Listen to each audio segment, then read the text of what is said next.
حضرت خواجہ معین الدین چشتی اجمیری رضی اللہ تعالیٰ عنہ کے دیوانوں، ابھی اجمیر معلیٰ میں کیا ہوا ہے آپ سب جانتے ہیں۔ میں تو دبئی کے سفر پہ تھا، اگر اس وقت ہوتا تو بتا دیتا، لیکن اب آ گیا ہوں تو بتائے دیتا ہوں۔ بڑے چیخ چلا رہے تھے کہ وہاں یہ لگا دیا، بستی بستی کریا کریا کا نعرہ لگایا، بولے غلام کا نعرہ سلطان کی بارگاہ میں۔ ہم نے کہا بے بدعقیدہ اور اس طرح کے اعتراض کرنے والے ابے ناہنجار ذرا غور تو کر، ہم سے پوچھتا ہے، ہم وسیلے والے ہیں، ہم غلاموں کا دامن پڑ کے آقاؤں کی بارگاہ تک پہنچا۔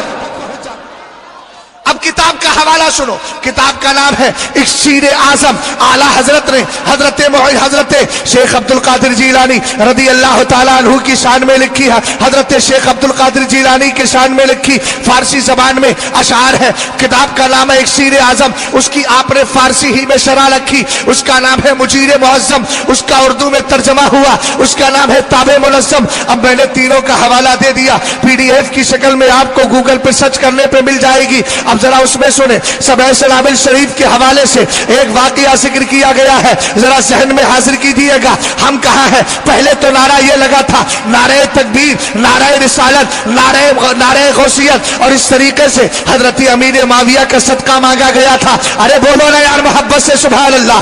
ابو بکر کا صدقہ مانگا گیا، عمر کا صدقہ مانگا گیا، عثمان کا صدقہ مانگا گیا۔ تم نے سب کو حذف کر دیا، بستی بستی کریا کریا کے نعرے پر اعتراض کرنے والوں اور مسلک اعلیٰ حضرت سے چڑھنے والوں، آؤ ہم بتا رہے ہیں، شریعت کی روح کے اعتبار سے بھی درست ہے اور طریقت کے اعتبار سے بھی درست ہے۔ یقیناً ہمارا خواجہ ہندوستان کا راجہ ہے اور اس کو راجہ بنانے والا اپنے زمانے کا غوث اعظم عبد القادر جیلانی ہے۔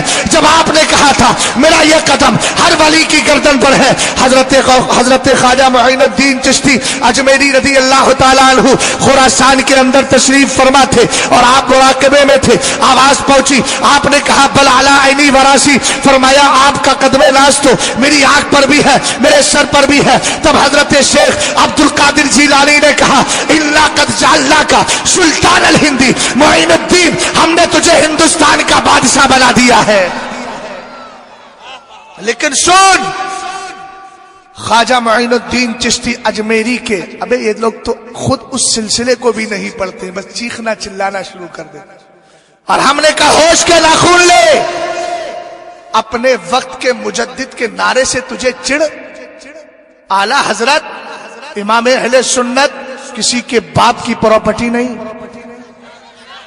اعلی حضرت بریلی کے پیر کا نام نہیں، اعلی حضرت پوری امت کے مجدد کا نام ہے۔ اور جن کو اعلیٰ حضرت کے نعرے سے چڑھے ان سے پوچھو تو سرکار کی حدیث کو مانتا ہے کہ نہیں مانتا؟ میرے نبی نے کیا فرمایا؟ ان اللہ تعالی یبعث لہذه الامہ علی راس کل 100 سنہ من یجدد لها دینہا۔ سب کا ترجمہ نہیں کروں گا، بس اس پر غور کریں مولانا ابرار صاحب۔ ان اللہ تعالی یبعث لہذه الامہ، اللہ اس امت کے لیے بھیجتا ہے۔ امت میں قادری بھی ہے، چشتی بھی ہے، نقشبندی بھی ہے، سہروردی بھی ہے، اشرفی بھی ہے، رضوی بھی ہے، حشمتی بھی ہے، اس کے علاوہ جتنے بھی سلاسل حقہ کے ماننے والے ہیں سب پائے گئے۔ تو پتا چلا اعلیٰ حضرت خالی بریلی کے لیے مجدد رہی، اعلیٰ حضرت خالی پیلی بھیت شریف کے لیے مجدد رہی، اعلیٰ حضرت صرف حضرت اسی طریقے سے اور کسی خاص شہر کے لیے مجدد رہی۔ جہاں جہاں میرے مصطفیٰ کی امت بستی ہے وہاں کے لیے احمد رضا خان کیا ہے؟ مجدد ہے۔ تو کیا اجمیر معلیٰ اس کے لیے مجدد نہیں ہے؟ یقیناً مجدد ہے۔ اور ایک جملہ دے رہا ہوں، جس دین کو خواجہ نے پھیلایا تھا اسی کو اعلیٰ حضرت نے بچا لیا ہے۔ اور یاد رکھو، ذرا غور کرو، کربلا میں حسین نے اسلام کو بچایا ہے، خواجہ نے ہندوستان میں اسلام کو پھیلایا ہے۔ ہم نے بچانے والے سے بھی پیار کیا ہے اور پھیلانے والے سے بھی پیار کیا ہے۔ ہم نے کہا دیکھو ادھر، حضرت میر عبد الواحد بلگرامی کا نام سنا؟ بہت بڑی ذات ہے، کیسے آقاؤں کا بندہ ہوں رضا، بول بالے میری سرکاروں کے وہ فرماتے۔ اب سنو، حضرت خواجہ معین الدین چشتی کے مرید و خلیفہ حضرت خواجہ قطب الدین کے مرید و خلیفہ حضرت بابا فرید گنشکر، حضرت بابا فرید گنشکر کے مرید و خلیفہ حضرت خواجہ نظام الدین۔ حضرت خواجہ نظام الدین اولیاء ایک بار سفر کر رہے،